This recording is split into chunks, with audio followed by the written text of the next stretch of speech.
So baby boy does have COVID and we're currently dealing with this, and you can imagine how my last 24 hours has been. It's been really stressful. He was really cranky. He was up all night. He was not going to sleep, and honestly this is not his normal. Like, he's at the point where he sleeps through the night. He didn't show no signs that he was sick, so I'm like, okay, he's fine. Maybe he's just really tired, or he's like really fussy. Then I noticed the next day he started to sweat a little, so I'm just like, like I was feeling him. He was super hot. I do whip out the thermometer just to make sure, and that thing said 104 degrees. I was like, no freaking way. The thing turned red. It's like, baby boy had to go to the hospital.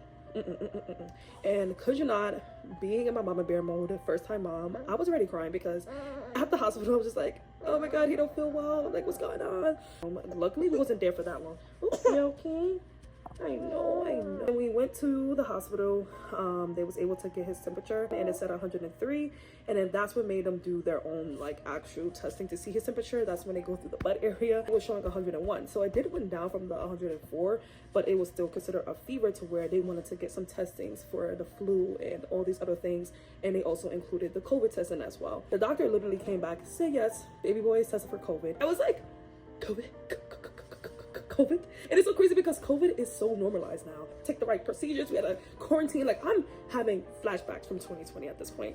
And he's like, no. Like, with babies, they handle COVID really well. It lasts about 3 to 4 days. The fever, just make sure to monitor and things like that. Switch it up from Motrin and Tylenol. Just alternate those two every 4 hours. Why is the doctor so calm? We should be in Panama. We should be having him in the hospital until his COVID is gone, until his temperature is down.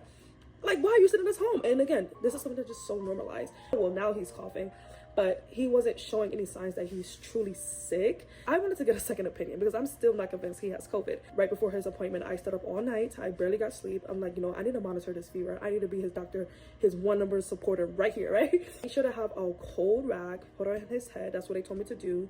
He was able to drink his bottle, so that was a good sign. And I was just monitoring and watching him and making sure he wasn't cranky. And honestly, the medicines work because he slept through the night like a baby. I was gonna say like a baby, but he is a baby. The next thing I will try is a lukewarm bath. That's what they said that will help break the fever. That will be like the next step to do. You know, they were just like, yeah, if you know he has COVID, this is what we're gonna be doing. Just alternate the two medicines. They basically told me the same thing what the hospital told me, but I honestly wanted a second opinion from his actual pediatrician. But having COVID catch up to us is really crazy. I haven't had COVID, or at least that I know of. But baby boy, he's doing okay. I'm giving him his medicine. He's able to eat his baby food, his yogurts, and also his formula as well. So he's also getting in all his things that he's been getting, and just having a good time and watching his TV, like doing all the things. Especially while daddy's gonna be at work, so I'm gonna be literally by his side literally this entire weekend, and being able to actually closely monitor him. I did check his fever this morning and it was at 100, so we're doing